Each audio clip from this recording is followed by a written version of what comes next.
Fala pessoal, no vídeo anterior mostrei como definir a data final de um prazo com base na data início e no SLA. Recebi um comentário sugerindo que eu fizesse um vídeo demonstrando como calcular a quantidade de horas entre o início e o fim de duas datas. Essa pergunta é muito pertinente, pois no vídeo anterior o foco era encontrar a data final de um prazo e não medir o tempo que uma atividade levou. Calcular a diferença simples entre duas datas é uma abordagem direta, mas as coisas ficam mais complicadas quando precisamos considerar apenas as horas úteis entre essas datas. No vídeo de hoje vou apresentar uma maneira eficaz de resolver esse problema. Fique à vontade para dar sugestões ou propor métodos alternativos nos comentários. Vamos ao vídeo.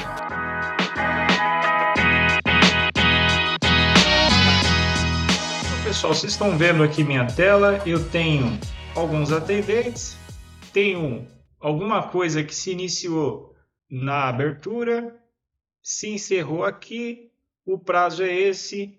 O nosso objetivo aqui é descobrir se esse fechamento cumpriu ou não o prazo. E aí depende de qual prazo nós estamos falando. Se o prazo for apenas horas corridas, então bastaria você vir aqui e colocar horas corridas, fazer o fechamento menos a abertura. Ele está retornando aqui no formato de data, aí você multiplica por 1 aqui no final, ele traz em horas. Na verdade, ele está trazendo em dias, e aí a gente multiplica aqui por 24 para trazer em horas. Então, esse caso aqui, ele tinha que percorrer 24 horas, percorreu 24 e mais uns quebradinhos. Esses quebradinhos aqui são as horas e os minutos, e assim por diante. Tá? Nesse caso aqui, ele tinha que fazer em 12 horas, ele fez em 336 horas. Se eu quiser saber quem cumpriu ou não o prazo, basta eu vir aqui, eu vou criar uma tabela de medidas, né? Chamar de medidas, carregar.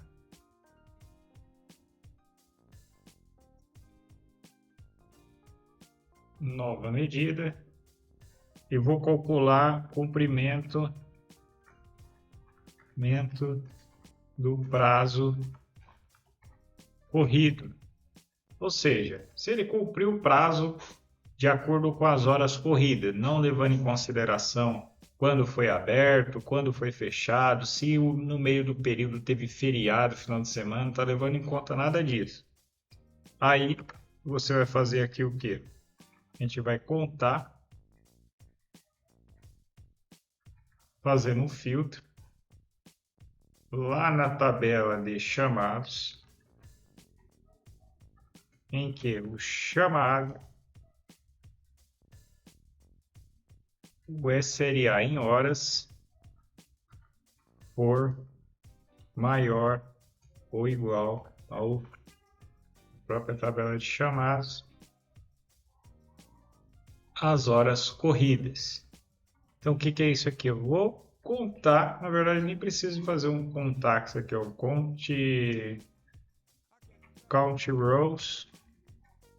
Vou contar quantas linhas ou as horas corridas for menor ou igual ao SLA. Vou colocar aqui. Ou seja, ele está dizendo que eu tenho 6 linhas que o chamado cumpriu o SLA. Vou só tirar isso daqui para ele transformar aquela tabela em uma tabela do tipo medidas. Eu vou excluir no modelo. Você vai ver que vai mudar o formato. Mudou o formato, tá? E quantos chamados tem? Eu vou vir aqui, nova medida, chamados. E aí eu vou fazer aqui um count rows da tabela chamados. Vou copiar aqui, vou tirar esse cara daqui e vou colocar esse. Olhando o prazo corrido, de 10 chamados, apenas 6 cumpriu o prazo corrido. Aí, maravilha, facinho de fazer, né? Sem dificuldade nenhuma, né? A dificuldade tá quando a gente vai trabalhar com horas úteis. Aí começa a coisa a ficar um pouquinho mais complicada. Como que eu sei quanto tempo útil percorreu entre essas duas datas? No vídeo anterior, eu calculei, por exemplo, esse cara aqui, ele começa nesse dia e tem 24 horas de SLA. Quando que ele tem que terminar? Ah, ele tem que terminar até a data Y. Maravilha. Aí ele trazia uma data aqui. Com isso dava para você saber se ele cumpriu ou não o SLA. Nesse caso aqui, o intuito é saber quanto tempo demorou da abertura até o fechamento. Porque aqui, ó, eu não consigo ver só o cumprimento do prazo, mas eu também consigo ver a média do tempo do cumprimento. Por exemplo, posso vir aqui, ó, cumprimento do prazo, posso fazer média tempo corrido. Então, quanto tempo em média ele demora para ser feito? Posso fazer uma average aqui, padrão, como eu quero fazer de tudo, horas corridas. Então, quanto tempo em horas média ele fica? Olha lá, fica em média 67 horas corridas para ser cumprido. Tá? Então, vamos deixar esses cards aqui. E agora vamos pensar em horas úteis.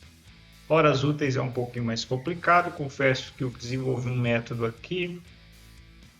Eu pensei em fazer primeiro, da mesma forma que eu tinha feito na aula anterior, gerando uma lista ou com a calendar ou com a January. O problema é que assim, trabalhar com lista, dá para trabalhar com lista, né? Você gerando lista, que nem a gente fez na aula passada.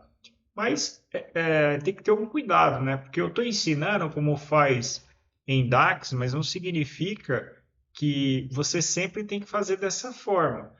Porque em um caso que você está, por exemplo, trabalhando com uma base de dados que é muito grande e você precisa sempre estar atualizando esses dados, só que esses dados podem ser armazenados de forma incremental, por exemplo. Vamos supor que você tem um banco de dados ou você utiliza o próprio Fabric. Lá você pode, por exemplo, guardar essa informação para você não precisar sempre ficar fazendo esses cálculos que nós estamos fazendo aqui em DAX. Esse caso aqui, ele vale a pena quando você está trabalhando com uma fonte de dados, você sempre tem que atualizar tudo. Agora, se você tem uma oportunidade de fazer carga incremental, aí eu recomendo que você utilize alguma outra linguagem, ou você pode fazer esse tratamento via SQL, ou fazer no próprio Dataflow, você utilizar a linguagem M e fazer esse tipo de racional. Como o foco do canal é explicar sobre a linguagem DAX, então eu estou mostrando como fazer em DAX. Mas saiba que se você fizer isso num modelo muito grande, o que eu expliquei na aula anterior, onde ele gera uma lista para cada linha, isso pode deixar o seu modelo semântico um pouquinho pesado.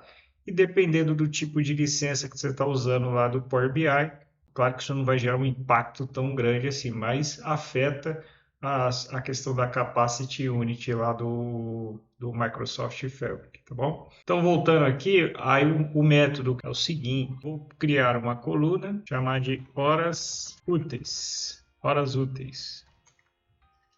E aí, pessoal, é o seguinte, eu já fiz aqui o formato, eu vou explicar para vocês, vou só trazendo aqui porque senão vai ficar muito extenso, tá?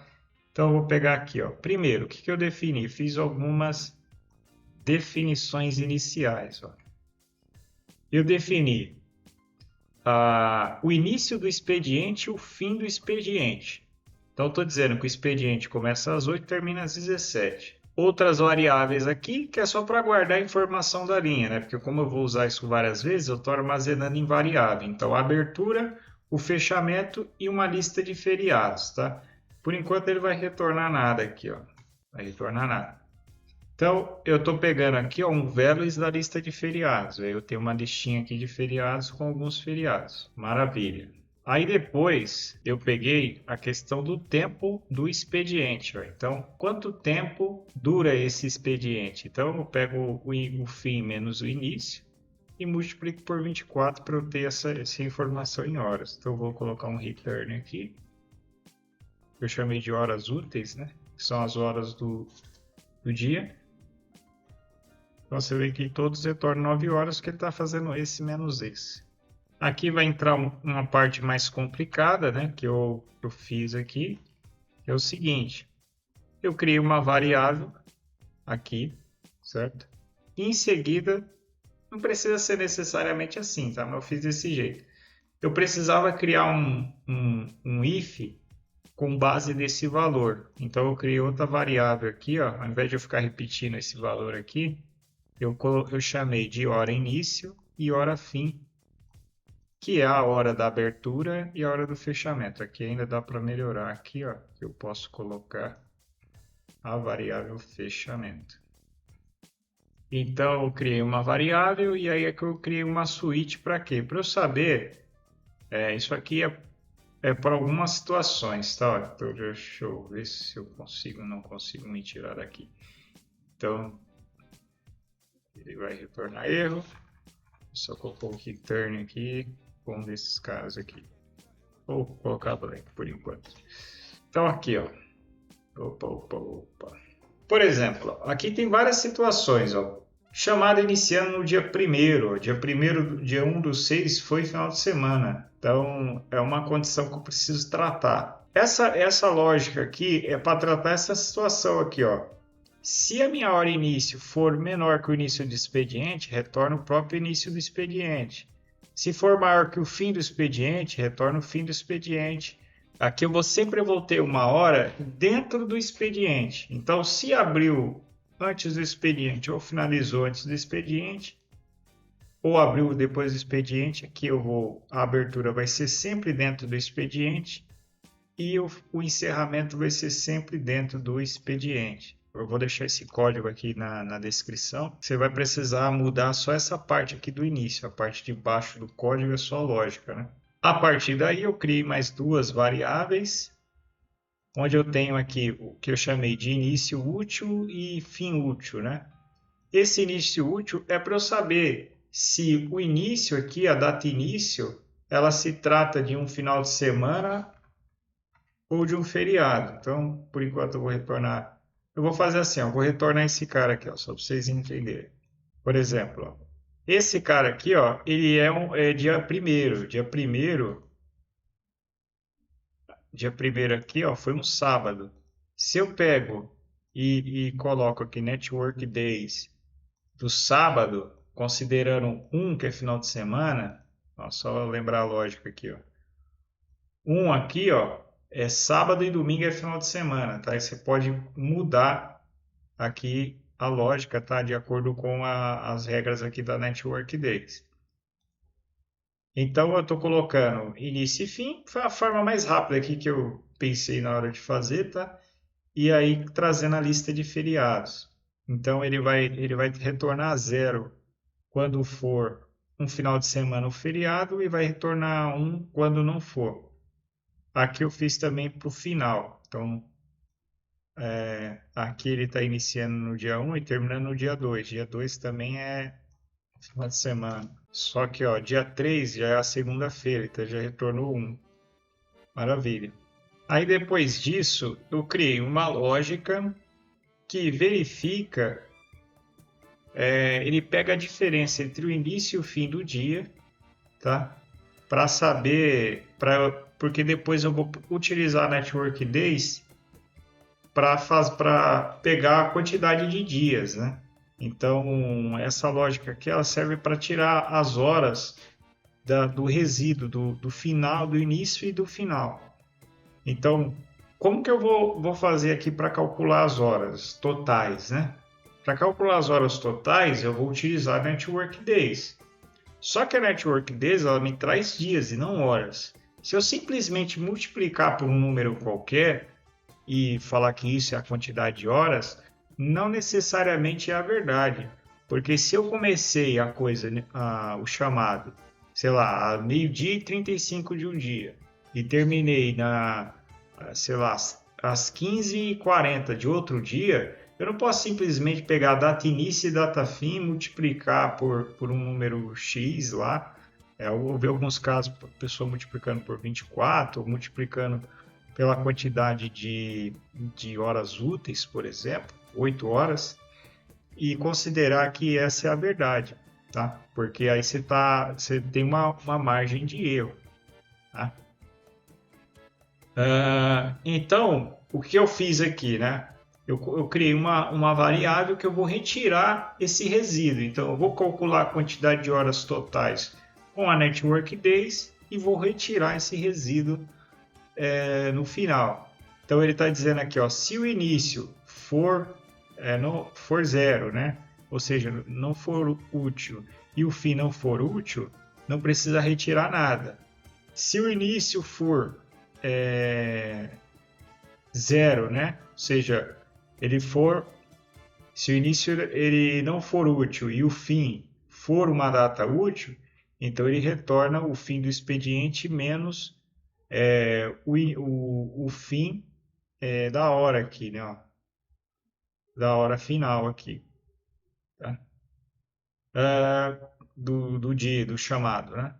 A mesma coisa aqui, ó. Se o início for diferente de zero, ou seja, se for útil e o fim não for útil, então ele faz essas duas. Se não, ele pega o início da atividade menos o início do expediente, mais o fim da atividade menos o fim do expediente menos o fim da atividade, pega tudo isso aqui e multiplica por 24. Tá? Dependendo do resultado do if aqui, vai multiplicar por 24. Por fim, eu vou calcular a quantidade de horas. Então, toda essa lógica aqui está sendo feito para pegar a diferença. Porque se você não for pegar a diferença, simplesmente for fazer de forma, vamos dizer assim, não precisa, você poderia utilizar Network Days, colocar a abertura, o fechamento, indicar aqui que o final de semana é sábado e domingo, colocar a lista de feriados e multiplicar pelas horas úteis, tá?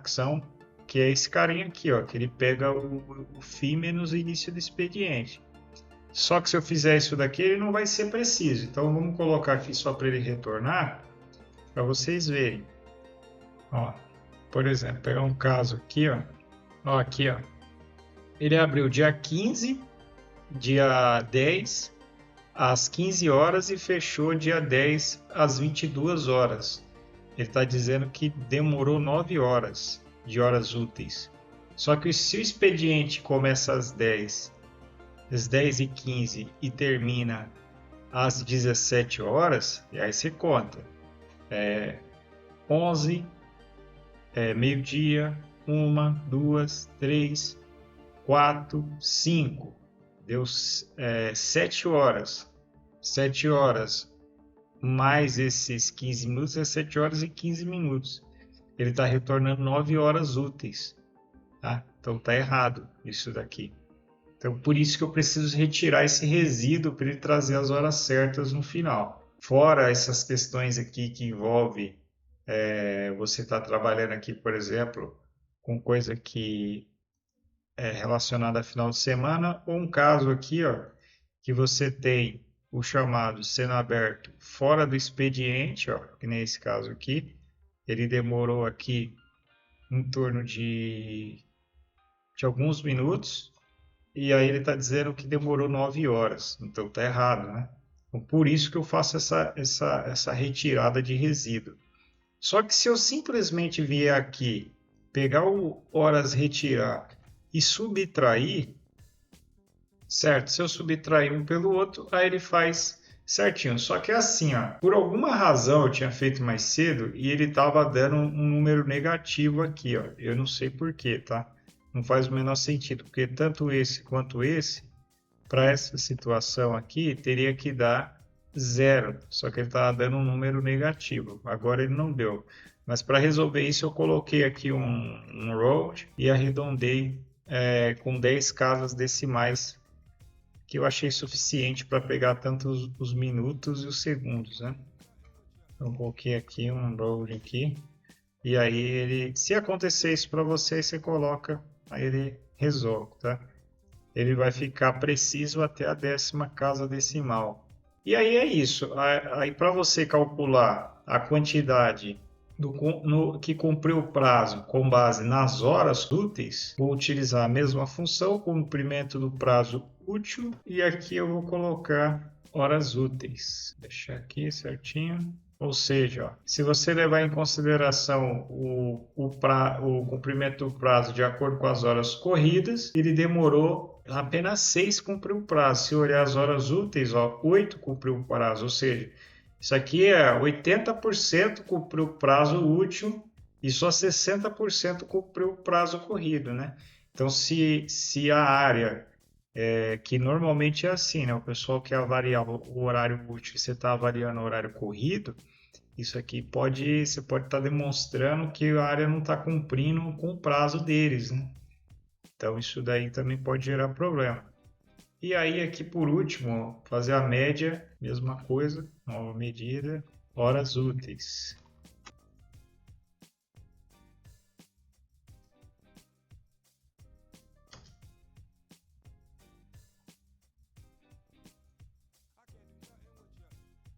Então, ó, em média, os chamados demoram em torno de 16 horas úteis para serem concluídos. E demora em torno de 67 horas corridos para ser concluído, né? Então são duas informações diferentes, né? Você vê que aqui você tem em torno de 2 dias, só que aqui você está dizendo, se dividir isso daqui por 8 aí, vai dar quase 8 dias, né? Então é claro que o tempo corrido é o que aconteceu de fato, né? Só que no final das contas, desculpa, aqui você teria que dividir por 24, né? Para fazer sentido, né? Teria que dividir por 24 aqui, daria em torno aí de 3 dias, né? Se pegar aqui a calculadora, 67 dividido por 24, em torno de 3 dias, né? Arredondando aí. E aqui porque aqui eu estou considerando 24 horas, né, que é ininterrupto, e aqui você está considerando horas úteis, então são as 8 horas, deu 16 horas, pessoal. Eu acho que respondi aí, né, o comentário do vídeo, espero ter respondido. Qualquer dúvida, pessoal, sugestão, vocês podem deixar aí nos comentários, tá? Eu peço que você curta, comenta, se inscreva no canal, compartilhe esse vídeo, né? Essa é a forma que vocês me ajudam a continuar publicando o vídeo aqui, tá bom? E é isso, pessoal. Vou deixar o código aqui embaixo, tá? Para vocês utilizarem. Fique com Deus e um forte abraço.